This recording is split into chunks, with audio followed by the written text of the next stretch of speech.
Hello, everyone, and welcome to episode 2 of Story versus Story.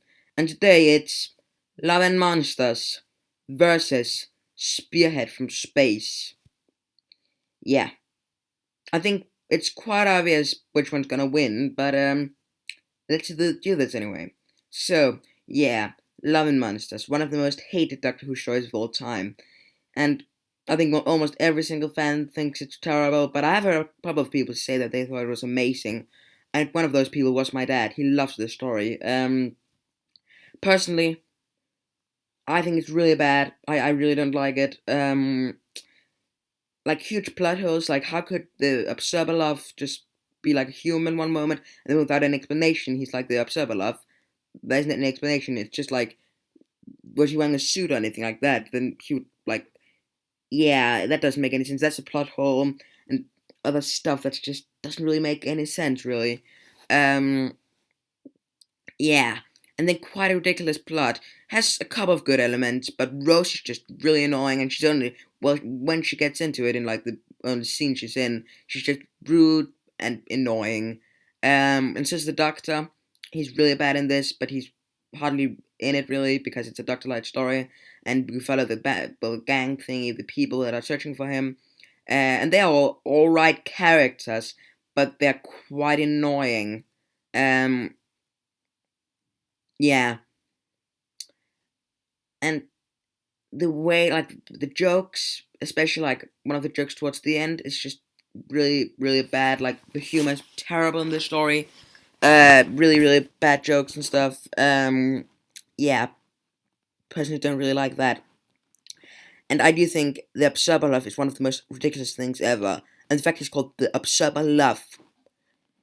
Who calls Observer Love? He's yeah, that's just a terrible name. Um, yeah, that's so. I don't, Lemon Monsters really isn't a great story. Has a couple of good things, I suppose, but really not that much. 2 out of 10, maybe. Yeah, I think I'll give this a 2. Okay, then we have Spearhead from Space, the Virgin Purple story, the first story to feature the Autons.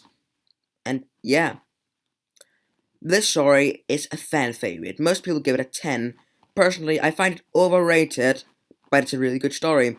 Um, well, maybe not really good, but it is a good story.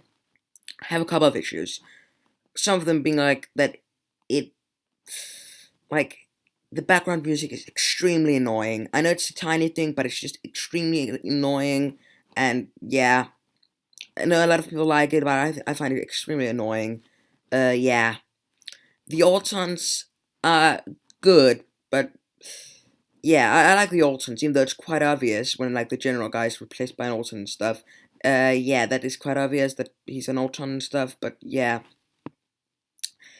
I think it has a couple of pacing issues here and there, but I guess it's like they tried to make it feel different from any other story because it's like the first story in color, version purple story and stuff, and they wanted to introduce it, but I think it has a couple of pacing issues here and there, and the accent can be a bit mad sometimes, but overall it's pretty good, because it has a lot of good stuff about it as well, like the Brigadier being amazing, Jen Pertwee being really good, some really good stuff about the Autons as well. Yeah, quite a good plot, like a really good plot actually.